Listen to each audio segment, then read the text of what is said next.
నిజాయితీతో కాకుండా ఒకరిని తిట్టి, బెదిరించి, కొట్టి గెలిసేవాడు పాపిష్టివాడు, దుర్మార్గుడు,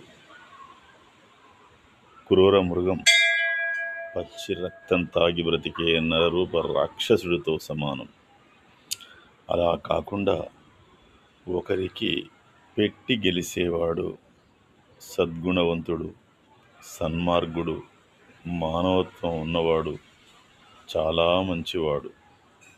ఎందుకంటున్నానంటే ఈ రోజుల్లో చాలామంది పెట్టి గెలిసే వాళ్ళకన్నా కొట్టి గెలిసే వాళ్ళకే సమాజం విలువ ఇస్తుంది. అది సమాజం తనంతట తను వెనకబడుతున్నట్టే లెక్క. కొట్టి గెలిసే వాళ్ళను కోరుకోకండి, పెట్టి గెలిసే వాళ్ళను మాత్రమే